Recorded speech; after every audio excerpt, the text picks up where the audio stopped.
How are you, folks? Enzo Di Costanzo, and this is going to be the first of several videos for time value of money for the spring 2022 23. Pardon me, spring 2023. It's January 3rd already, right? Spring 2023 semester. We need to do an introductory video. We need to do the PowerPoint video. I understand that, but what I'm going to do, the first video that I'd like to do to shake the rust off for myself is just hit the first section for time value of money. So let's do that. Let's do that.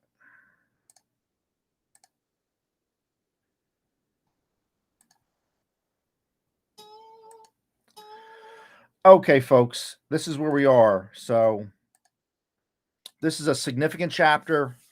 I'm not saying I'm going to take the whole course with this chapter, but this is going to be a significant part, and maybe we'll do cash flows or something like that for the spring 2023 semester. But you can just see the topics on the left here. Now, also, like I said, I'm going to do an introductory video for the course, but just as we're talking here, this is just whatever, just one of the sections. Under announcements will be the video links. Okay, so you just click on those, and actually, this is about Warren Buffett and Charlie Rose. They did a recent interview, a current one, not one from a long time ago, a current one. And then here we have textbook, syllabus, spreadsheet. So the textbook is here, syllabus is here, and like I said, in the introductory video, we'll go over, and then there's the template here. Okay, so you have to be, and especially this course, it's going to be mostly online. This course will be mostly online. So you have to get comfortable with all that. Okay, so and also time value of money. I have the PowerPoints here. There's 56 of them, so that'll be quite a session. I don't know if I'll break it in half, maybe do 25 and whatever, 28 and 28 or something like that. Can I do 28? Maybe. We'll see. Well, like I said, that'll be another lecture. But I'm not going to give you the PowerPoints. The PowerPoints are just there. It's just from the textbook. It's exactly out of the textbook. So you don't. I remember at Rutgers, people used to chase me around and say, "Where are the PowerPoints?" And just read the textbook, and that's fine. So calculating the future value of money that's invested at a particular rate. Calculate the present value of a future payment. Calculate the present future values of a level stream of cash payments. Compare interest rates quote over two different time intervals, monthly versus annual rates, understand the difference between or distinguish between real and nominal cash flows, between real and nominal interest rates. Okay, so if you're doing valuations like I'm doing, and if you're on the acquisition team like I am, you need all this is a basic foundation to what you're doing. And I always think about this when I teach this material. I took 4 courses like this that used this mathematics at NJIT as an undergraduate, and I remember them very clearly. Funny enough, from decades ago, and also when I taught at Rutgers, the pre-calculus material and the calculuses use a lot of the a lot of the equations that we're going to see. These exponential equations. That's one of the fundamental equations of mathematics. So, it's a lot of important stuff in here. So future value, what that is, what compound interest is, what simple interest is. And again, this is all posted on your, see, now this is video spreadsheet, but your file will say spreadsheet spring. What you should do is you should copy and paste your own version and put your name, just like put your first name up here, whatever, Connor or something, whatever, and then an underline or something, spreadsheet. And then you have your file that you can sort of experiment with, and then what's posted online will be the updated. And like I said, you have to look at the tabs. See, it says TVM, time value of money. I didn't do the other tabs yet, but this will be significant. Okay, this is going to be significant. So we're going to do a lot of this. So there's a bunch of definitions here. What present, the value today times yours present value. What simple interest is. There's no interest earned on interest. I don't do too much of this, or I can't think of any computations that involve this, but I guess it's a good beginning spot, a good starting point. Compounded interest, discounted cash flows is a big deal. The method of calculating the value today by discounting future cash flows. And if you look in the textbook, and unfortunately I didn't open up the textbook, and that's my fault. But where is it?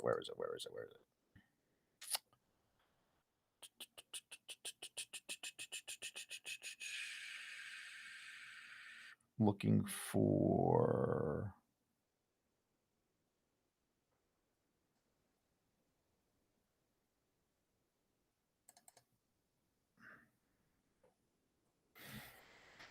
the Breeley Myers, what we have. Mine's over there, unfortunately. not opening for some reason. But yeah, the PDFs always take a little bit of time to sort of get warmed up for for some reason. I don't know why. But we're here, we're still okay.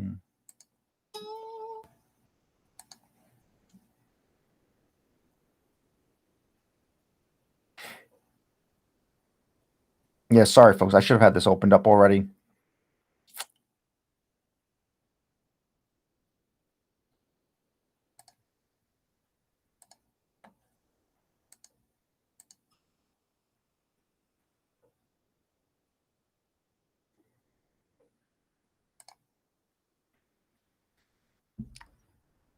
There it is.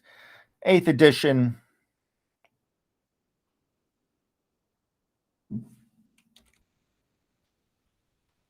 Oh, here, let's go back to this.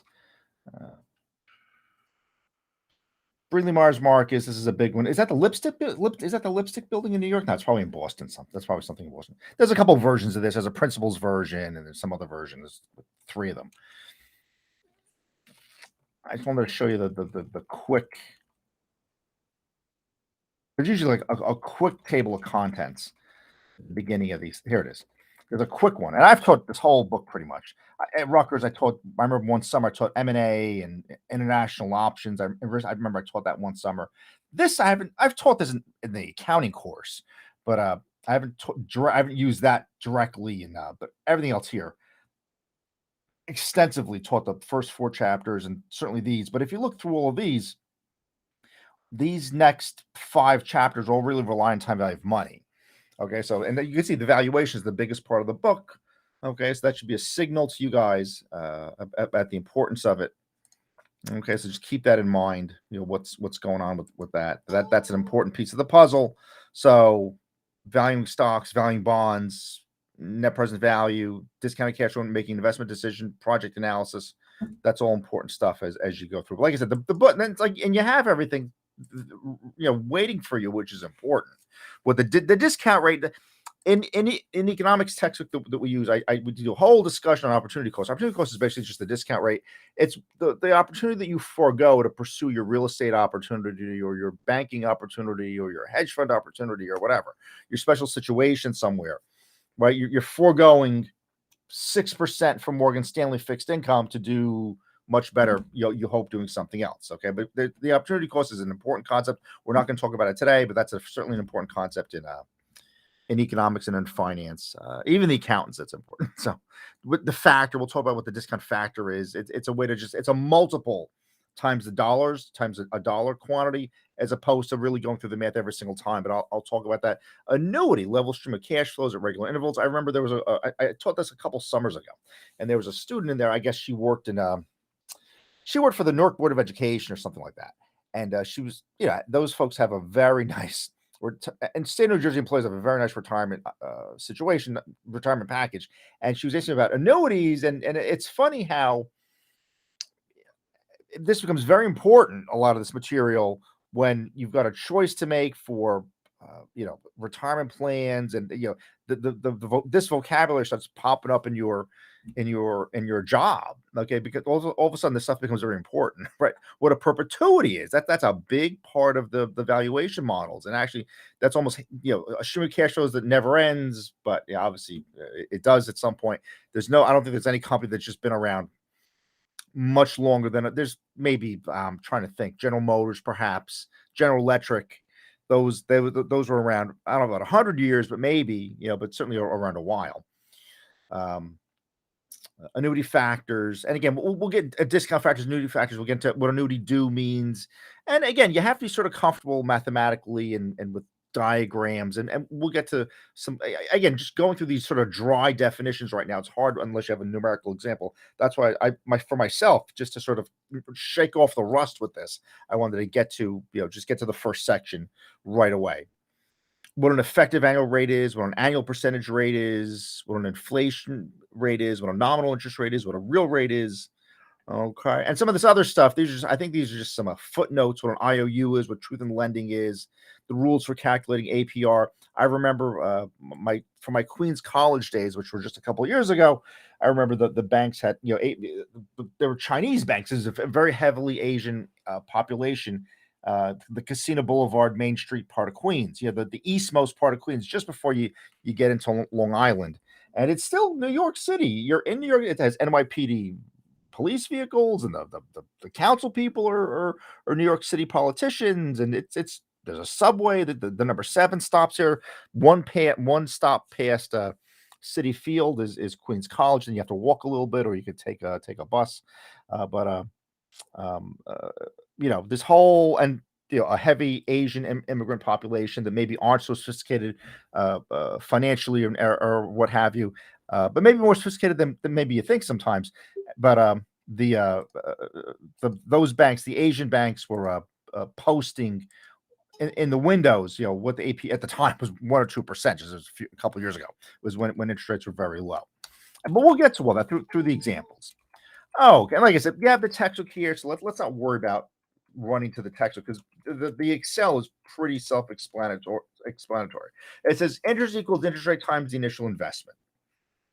Okay, this one is simple. Yeah, this is the simple interest rates. If you guys don't mind, I'm just going to run to my sort of version of this. So this is this, and actually this will make it a little bit smaller.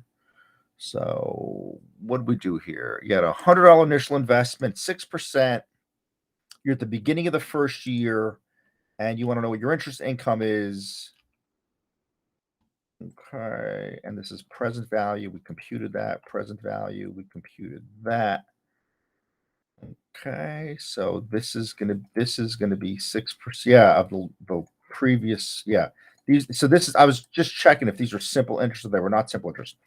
So yeah, so this is an example where, okay, this we don't need right now.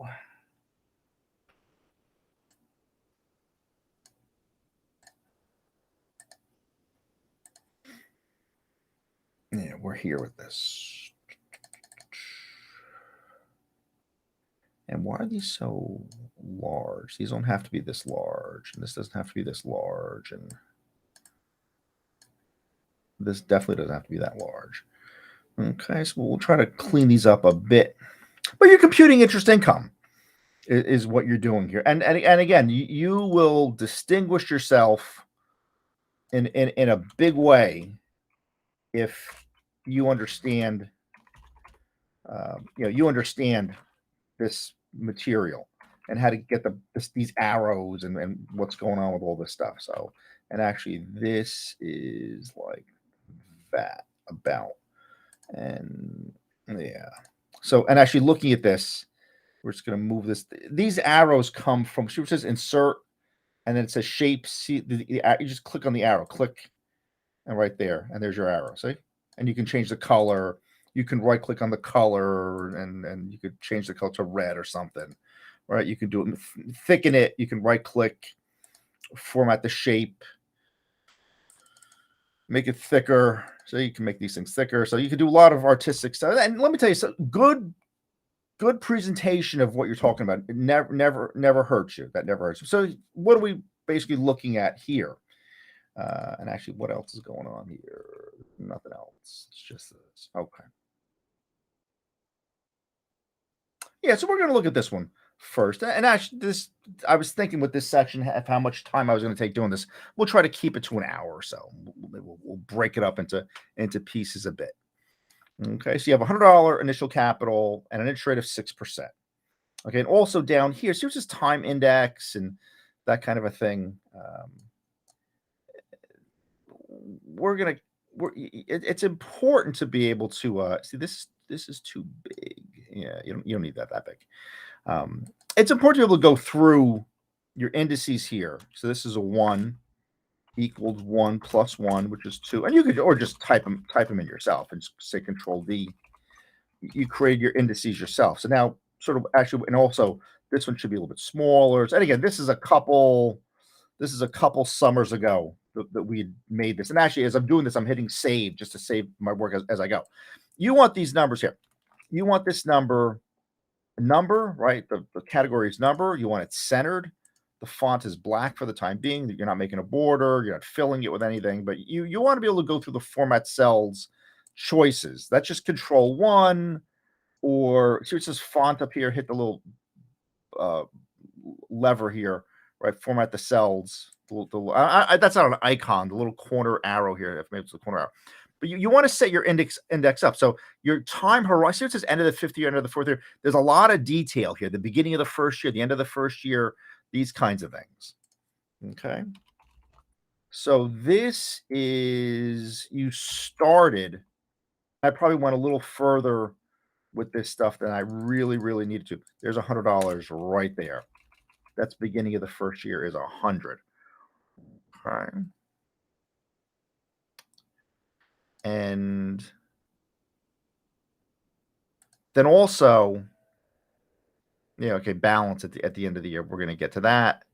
Again, I don't know why this is so big. It doesn't have to be, but balance at the end of the year. So this is almost like a bank book, and you guys definitely don't remember it. You know your passports, how your passports have those very sturdy.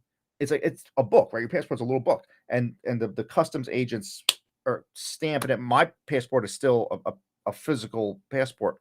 Bank books at one time were like that, and you'd go to the bank and they'd run it through a machine and they'd tell you your balance, and it would type it on there like a little typewriter. This is long ago, and so we're doing something like that where you're looking at the interest that you earned and then the balance at the end of the year. But you have to remember, a year it's not zero width, right? A year has 12 months, 30 days a month, all that times 30, 12 times 30, whatever, right? How many days, hundreds, a couple hundred days in it, how many hours and whatever might be. So you have to be comfortable. You got to be comfortable understanding that the width of a year, the width of a day, the width of a week, the width of a month is not zero. Okay, so there's some activity that happens, and there's someone else is using your capital for, if it's a year, 360 something days. Okay, so you have to be able to make those computations based on that. So actually, the first thing that we're going to do is we're going to show you, where the interest income comes from. Okay, so we're going to be up here with this, and I have these other little checks here. What did I do here with this? This was, yeah, this is the present value T0. This is a couple years present value T0. So, yeah, I kind of went, and actually, I could make a couple of these as we go through all this. Okay, so here, so let's do the first. Let's take care of the first thing. The first part of this, it says interest income. So you have $100 in capital, and you lent it out at 6%. So your interest income for the year, whatever, is $6. So your balance at the end of that amount of time is $106. Right? That's your balances. Did I do it like that here? Yeah, I just added those. Okay, and this is without exponentiation, without any of that fancy mathematics. Okay. Now, again, you still have that same 6%. Let's see. How can I do this? This is this. I mean, you can lock in the ninth row. This 6% is in row 9, and you could lock that in, but you're not really copying and pasting just yet. But here's what I'm going to do. I'm going to lock that 9 in. I'll put $1. In other words, when I copy and paste this copy to the next interest income little cell there, it sort of it locks it. See the 6% is still there. It's sort of locked in. So now actually what you're going to do is this is going to fall down a row right there to N12 instead of N11, because the initial one was 8. And actually I could have designed this, and one of the guys I work for would have designed it where it's the same width from the initial investment to all the other balances at the end of all those years. It was the guy I used to work for would have designed it where you didn't have to. It wouldn't be different. It wouldn't be 3 lines. Everything would be 2 lines, but that's fine. So anyway, it's a 6% times the balance, the year-end balance of the year 1. So that'd be $6.36 as opposed to $6. See, because the balance is a bigger number. All right. So your interest income for the second year is $6.36, and your new balance would be it's the same math. So what I'll do is I'll say copy, paste. So, and here's the valuation there. So we're going to just take this green and just go down one. Now we have some repetitiveness. So now your new balance, the value of the investment at the end of the second year is $112.36 from $100. So just look at it, you made about $12 in about 2 years at 6%. Now you put a bunch of zeros. If that's $1 million or that's $2 million, you're talking, a living income, right? As opposed to $6.36, you're talking probably $60,000 or something like that, or whatever it might be. But you start putting a bunch of zeros at the end of this, that's really going to help you. And that's I really hope that a lot of you guys, get to that point where when you do some large transactions and you get a big fee for the work that you did, that you you start putting it away at a reasonable, when interest rates are high like they are now, you start putting it away and you're living on that and let me tell you, these financial planners, if you go into JP Morgan or Bank of America with $1 million or $2 million or something like that, they're gonna say, oh yeah, dollar cost averaging, and they're gonna show you the Dow Jones index. But what if when you need the capital that we're in a trough of a business cycle, or we're in a low, or there's been a relative correction or something like that. You got to be very careful with these hokey sales. It's a sales pitch. It's like a used car salesman. These guys. I hate to say it, but it really is. So you be very careful with that. So you got to make your own decisions and do it based on your knowledge and your thinking and what you're after. Okay, so you want to always keep that in mind. The third year, and now once we have these sort of this from the second year, I think we can just sort of copy and paste at this point, right? The second year, I can just do this. I say copy and drop these in there, and now it's $6.74 because it's the previous balance. I locked in that row, that ninth row. So as I copy and paste down, it's still going to refer in column N to row 9. It's still going to keep doing that. So now I'd have to worry about, okay, well, let me reimagine or figure out again the value of the investment at the end of the third year. So now I can just do the fourth year, right? I can copy again, do the fifth year. Okay, so my time horizon is only 5 years. My time horizon. So I have a bunch of interest incomes. Okay, that's mine. Okay, that's my now. I can leave it in the account, or I could have a level amount of 100 and just keep getting the 6% every year, and the capital just works for me where I'm never adding to the principal, and I'm just pulling out the interest income every year. This particular situation, you're leaving the interest in there, the previous year's interest, and you're taking interest on a new number, not on 100, but 100 plus the previous year's interest. Okay, and you want to just keep that in mind. So the beginning of the year, you had 100. Okay, and then you had yes, and now again, just looking at the math. I mean, there's all sorts of ways I can just refer to the end of the year numbers here, but also what I can do is I can say equals the previous value plus the interest computed for the first year. Then I can say, if I fill it down, you got to be careful with that. So if that's fine, but it's not going to go down. It has to go down. The next interest is 632. That's how I get the 112. Copy. Yeah, so you have to be careful with this. Now you have to drag them down a bit. It's the next interest because you're skipping by 2. That's how you get 119. And this plus the fourth year interest is 715. And then the fifth year interest is 7.57.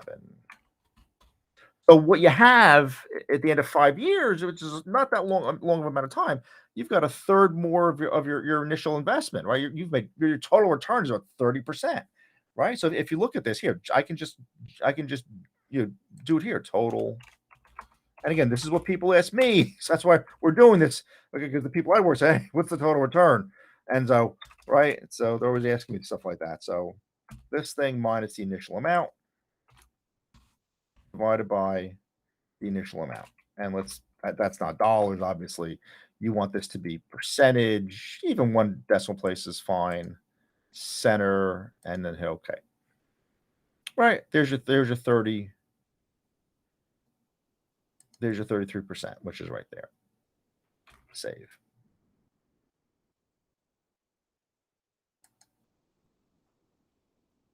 Okay. That's total return. So we broke this apart like this. Okay. And also, Yeah, these sort of end of year balances. I did a different version of the math for this balance at the end of the year. So what am I doing with this? This is the end of the first year, so it's equals 100 times 1 plus, whoops, 1 plus the 6%, and we're gonna lock that row in, and that's it. That's how I got 106. And the next thing,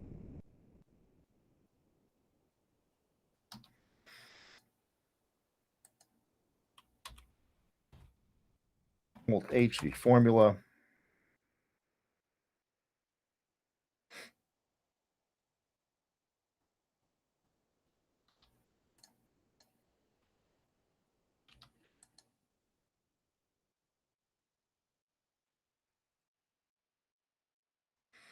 Yeah, so looking at this, you're gonna take this, it's not N9 anymore, it's this. It's that previous balance, right? That's how you get the 112, and you've locked in that 6%. And look at the difference in the formula. You're taking the previous balance times 1 plus 6%. So again, folks, we're testing your math a bit here, okay? We're testing your mathematics a bit here. All right? So that's how and what, that's what that looks like, that 112 and 36. And now the next one's gonna be, it's the 112 times 1 plus 6%. So you're gonna take this balance itself, the 112, and then plus 6% of that, right? Which is gonna be whatever that is, 674, right? And the next one is gonna be 715 added to that. And the next one's gonna be 757 added to that. All right, this is bold. We want dollar signs here, so you could format this as accounting with the dollar sign. And there you go. And so we've done it a couple different. Again, we still have the 133.82. So we've done this a few different ways. We've done it at least 2 ways, 3 ways, right? We did this about 3 different ways. Okay, just to sort of get you. And again, we're gonna take our time with this, like I said, because the whole course is gonna be online, and or most of the course will be online. So you know, you're gonna be able to knock a lot of this out as you go through this. Okay. So these are checks here, is what these are. So it says present value of 106, present value after 2 years, and actually copy. We'll do present value of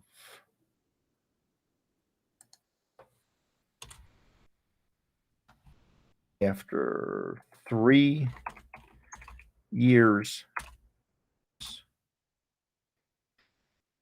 Copy. This is after 4 years. This is 126.5. Okay, so we're doing these a little bit more than my initial set of notes, and this is 33. And like I said, the reason and this is after, because I know how valuable this is. That's why I'm taking my time with this. Looking at this, we're doing the present value of these numbers. So this is going to be, these are just checks. Let's do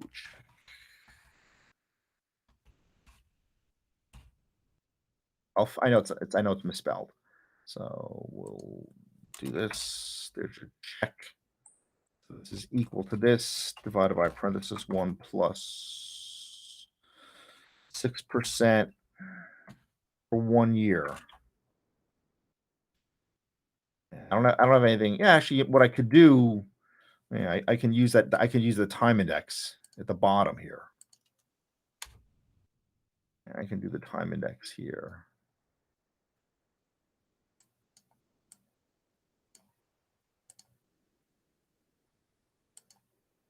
Yeah, that's column K. Yeah, that's actually how that's 100. And what you can do with this, if to copy and paste, you lock the 9. All right, you lock the 9, and then you say copy Alt HV formula.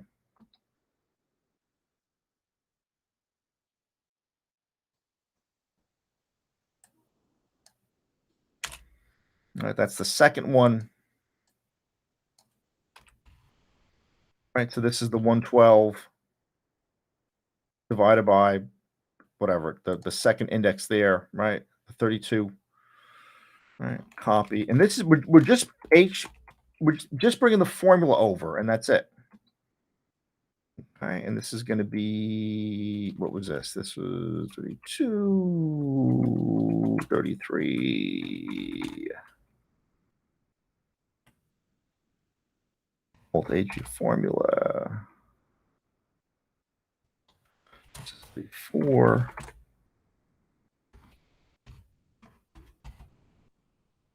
And this is 35. Notice though, what we did here, you took a fifth year, a fourth year. So what you're doing is you're reversing that formula. You're saying, okay, well, I have the 5-year value. What's the value today? So I have some kind of cash flow, 133 in 5 years today at a 6% return or 6% discount rate, right? It's worth $100. So I leave 100 at 6% over 5 years, it'll expand to 133. That's what these checks are really telling you. So you could do italics here. You can make it a little bit small. The checks that show always be a little bit smaller so they don't pop out as much. All right. We did the balances. So we did some checks here. So we did a lot of stuff with this. Let's see if there's something else we could spend maybe 20 minutes on or so. Yeah. So this is a good yeah, we have this. Yeah, then the graph that'll be good for today. Yeah. See this plot of data showing the future value of investment 100 with compounded interest. Yeah, so we're gonna have this a table we're gonna work on here. So that's another. And I remember the Rutgers, and I was at Rutgers, and the students would say, "Why do you keep making these tables?" Well, I mean, we have software. Well, that's not really the best way to think about it, but so for $100 invested, so now we're getting a little more formulaic now. See what it says earning 6% or R could be 6% or something else, 8% or something. The investment, how does the investment grow? Okay, so the future value is $100 times 1 plus 6% to the T power that's compounded once a year. Times the time horizon, FE is the future value. Okay, and this is just saying you can investment grows. This is just equal to, this is just like this. FE like that. FE equals something. You could just do it like that. Right. So now what are we looking at here? We're looking at 5 years. So we have an original investment, 100.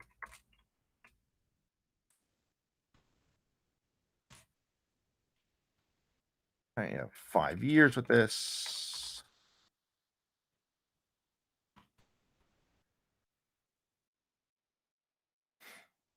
Okay, so now the current year's interest, right? The current year's interest, and we can do this in a bunch of different ways. I can just pick it off.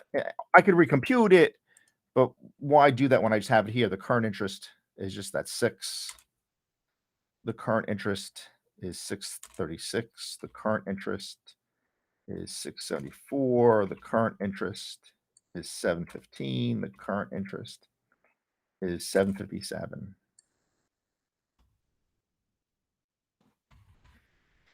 Those are all your current interests. Right. Those are all your current interests. And the original. Yeah, and actually the way this is put together, this is put together.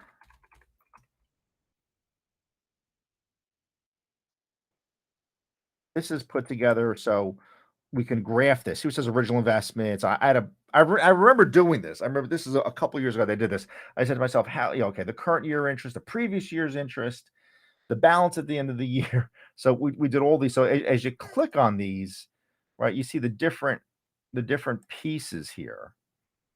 You see where it says current year's interest. So these little red slivers are the current year's interest, and then this is just the summation. I don't know how we did that. All right. This is going to be. I'm going to have to remind myself again. When you don't teach a certain thing for a number of years, I have to remind myself how I did all that. But yes, so in terms of the original investment, this is just the blue, right? The blue every single time. Here's your years. This is a multi-stacked, and I remember trying a couple things with this. I remember, rolling the dice a couple different times with this, is to sort of, how'd we do this kind of a question. Okay. All right, well, let's keep. So, but again, the reason we're making the table as is so we can create this sort of stacked graph. Is what we're trying to do with the original investment, the current year's interest, and then the interest from previous year. And most likely, this is I reproduce something in the textbook. If you look at the textbook, this is probably in the textbook. Okay, so the current year's interest, that's just what we computed already. So sometimes what you'll do is you can have a table like this where you're just trying to make a graph and you're just trying to get everything, all the date, all of your answers sort of organized in that way. So the previous year's interest was 0. Okay, and then we have this other thing here. This is this one. Yeah, and now the previous year's interest is right there.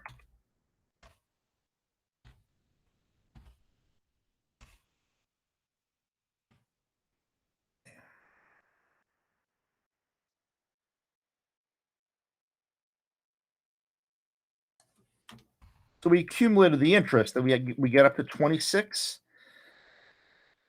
Uh, right, and then one more. Yeah, there's your 33. Right, if you just do what we didn't graph that far, so there you're 33. But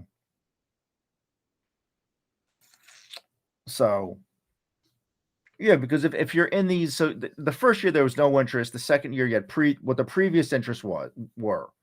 That's so for we wanted that one, and then the balances at the end of the year. These are all just what are all these? Those two, fine. Yeah. So this one is just the initial end of year balance is just your initial investment plus that 6, and then this plus the next year. Okay. We just referred, right? This is just the 100 type plus a 6, and then this is the balance, and then the current year's interest. So here, this is you're in year 2. This is 3. Third year's interest, the fourth year's interest, and then the fifth year's interest, and then the previous balance. Okay. And then you save this as you go along. All right. Now that we've done that, okay, now it's this. And again, I'm sitting here saying, all right, how did I do this again? All right, so this was fine. Okay, that was that year. Uh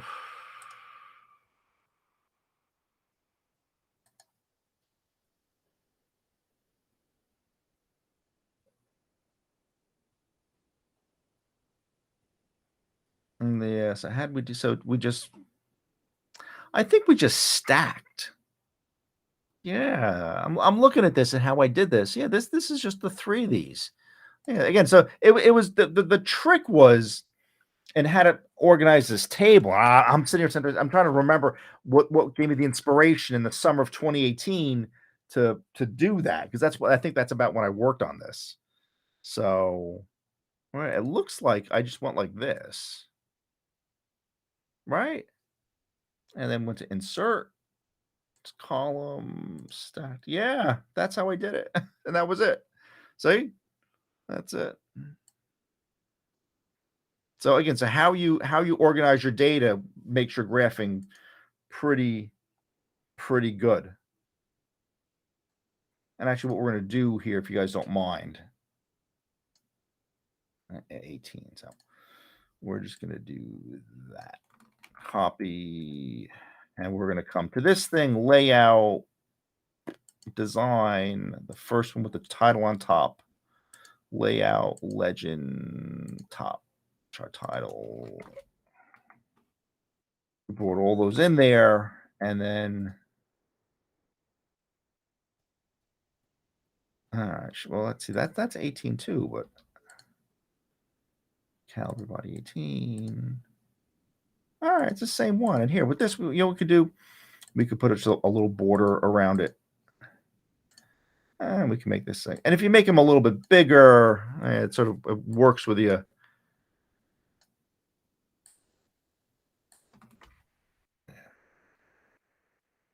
Yeah, so that's how you do your stacked. So smart organization of your smart organization of your columns did this for you. Smart organization, right? That's so right. So yeah, right there. So I just did escape and just yeah, just clicked on the graph in general and tells me how I did this. I just stacked it all up. So I built it on the 100 and then the current year's interest and then the summation. So yeah, I must have looked at it and sort of backed out the numbers. But there's more to do here. You want to right click here. You want to put a border around this. The fill might be very light like that. Yeah, well, with the grid lines, you can make them dotted, right? Style. Make it thinner. You don't want that one. You want some dashes. Oops. That one. And the color, you can leave the color at the way it is. Sometimes I go a little bananas. Purple. All right, let's do purple. All right, you could do that. Right click, format the area, shadow. It was like a nice Wall Street Journal shadow. All right, look at that. Not too bad. All right, not too bad. And what does this thing tell me? All right, so looking at this, so if I click on this, select data, edit, this is original investment. Right, and hit OK. And OK, all right? Current year's interest is next. This is current. And folks, I'll tell you, try to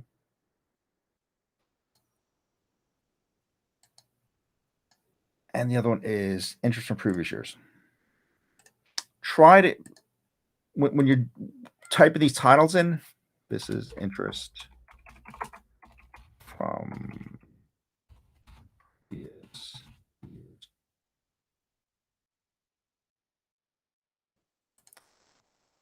Yeah, folks, try to like I said, try to always in your mind's eye back out what's going on. So this is a plot of data showing future values of an investment, $100 initial capital with earning 6% compounded interest. Try to try to really understand your graphics and reverse engineering or backing out the engineering on what's going on is always a smart. It's always a great skill if you ask me. Select the data, edit, and even though it's all the 1, 2, 3s, but specifically, even though the default is just those categories, click on this so they actually go to that. And actually, we're still not done yet. What you want with this design, layout, titles below. Years or year, whatever year you're in. Okay. And this is value in USDs and account. And this is going to be click here, title, axis, vertical, rotated. This is value in USD in the account.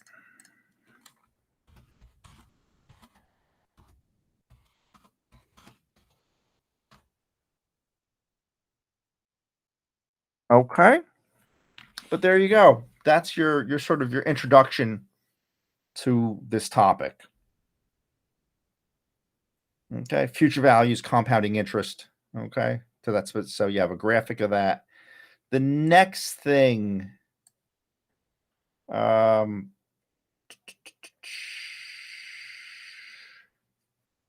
yeah, these, and actually, I'm looking at the time here. I could maybe, cram this in here in a sense. Yeah, this is this. I'm not going to do another graph, but you see this table where it says future values of a dollar invested. Let's work on the table, and we can maybe call it a day. Okay, so this is what I remember the Rutgers kids were saying. Oh, well, why are we, Professor? Why are we doing this? We could just, we have Bloomberg at work or something or whatever it might be, and you want to be able to and these graphics you can take a picture. I do this so much. I take a picture and I text this to people, and just really have keep the conversation going, and it's tough in a sense where. And I remember I said it, my Laura, one of my students at Rutgers long ago. who's very successful, and I'm so proud of her. Very successful these days. Um, she used to wait for me at the end of it was night. I was teaching night classes, and she would wait for me to talk to me. And I remember saying it to her. I said, "Listen, Laura," I said, "there's two things going on in business. You either have the money or you have the idea." And I'm always, trying to convince folks, with the capital, say, "Hell, well, let's do this, let's do that." And, to communicate your ideas, you got to do it succinctly, because those are very busy people. And, you got to be able to communicate your idea. And what I'm showing you, this kind of thing, if there's something you need to communicate using a graph, this may be a very good way to do that. And you can take a picture of this and have a quick text or something, and give it to people in pieces, not a 10, 20, 30-page document that's just so big. I do that too, but also I give the quicker things also, the quicker analysis also. Okay, one last thing. So this other piece of the puzzle here. So we're saying, okay, future value of it, and what's the formula here? It says future value of investment equals the initial investment times 1 plus r to the t power.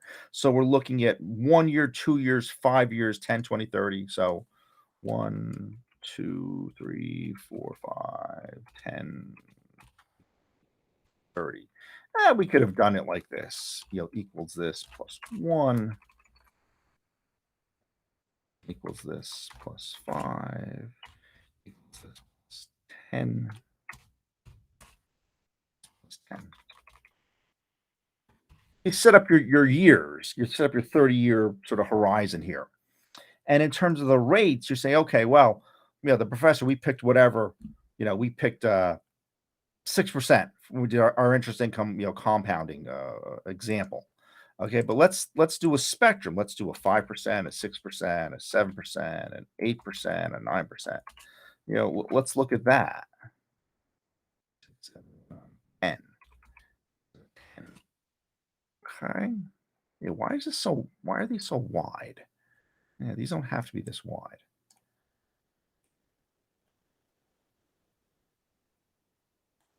Same thing with this. Why are these so? I don't know why these are so wide like that. It doesn't have to be. Yeah, you gotta watch your spacing a bit with this stuff.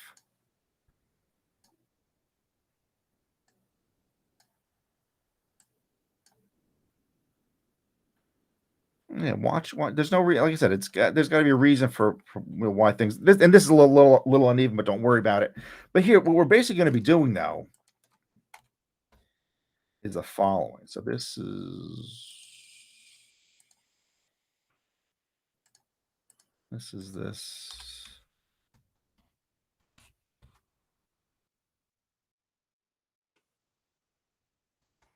Yeah, one decimal place, and you just add 1%, kind of a thing.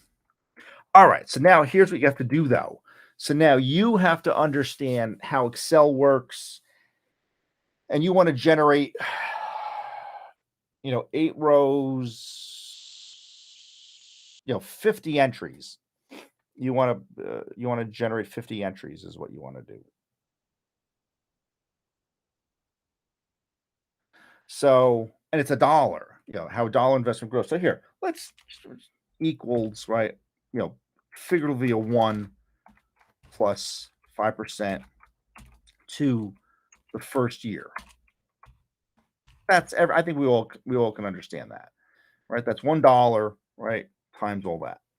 Times 1 plus 5% to the first power. It should go to, a dollar should go to $1.05 in a year.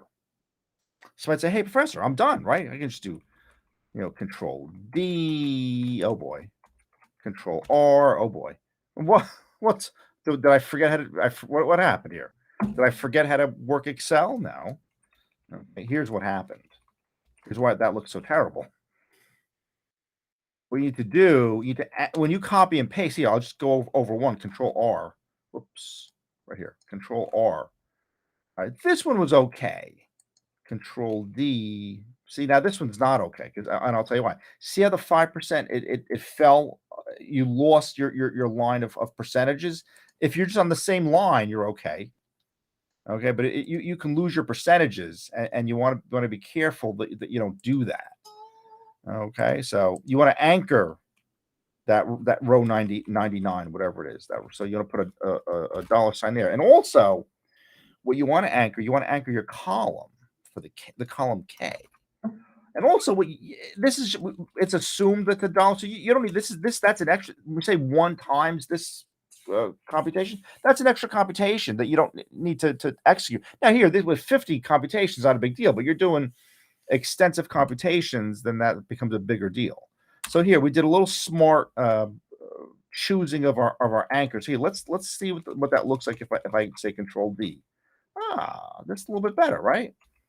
5%, right? The number of years, right? The further out I go, I'm instead of $1.05, I'm up to $2.65 in 20 years, or $1.62 in 10 years, right? 10 years, right? It's $1.62. So you made a 62% return, total return over a decade. Now the drum roll. Let's go right with this stuff all the way. Control R. Not so bad. 7%. That's reasonable. Well, here, 7% over 30 years for $1 turns into $7.61. So you can see as your rates increase, you're getting better return, even just for 10 years.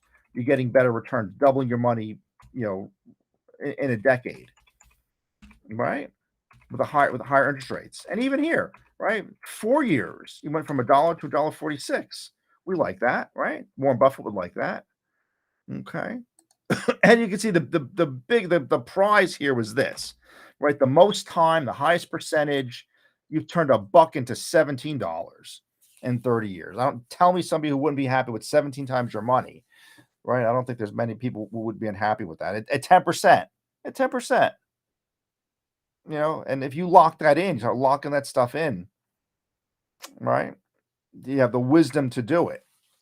So, but again, it's this formula. So, and as you see, we just very judiciously locked in rows and columns, and right, 1 plus the rate, and then the exponent. And what you're doing is you're changing. You see now when you have this table, see, we did a very simple example over 5 years just previously, but now when you have these tables, 30 years or 20 years or 10 years, you don't see that interest income every year, but you're trusting it because you have a better sense of what's really happening here. But that's your future value table. There's another example here, and you need to understand stuff of this, because you have these depreciation tables, and there's bank loan, not write-offs, but you're paying back loans, and you're writing off the balance, and you're paying down the principal, and that those tables get very complicated. So it's important to practice. Really, I didn't say it at the time. I probably should have said it to that. I'm thinking of that group. I remember we were in the basement of the parking garage, which had classrooms at NJT now, and I should have said it to those guys. Hey,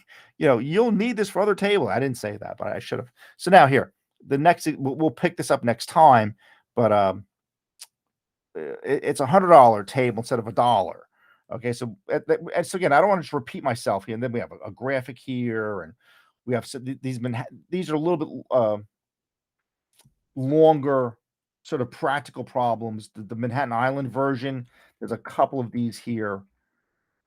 The semiconductor version, so that might be good. That might be good for another, because these are a little more complicated. So what we'll do is we'll pick up with this table next time. So it'll be another video, and we'll sort of repeat ourselves a bit, and then we'll tackle far more practical problems than we did today.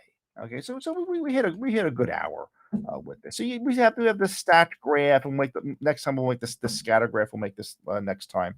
Okay, but like I said, folks, so this was your initial lecture. So what you should do is go into your file, your empty file, download that to your PC. You can't work on it on Blackboard. You've got to download this to your hard drive, and start just like I did here. You saw how I had the answers here. You have my answers here. So you want to recreate all the cells and do all the math. That's really what you want to be able to do.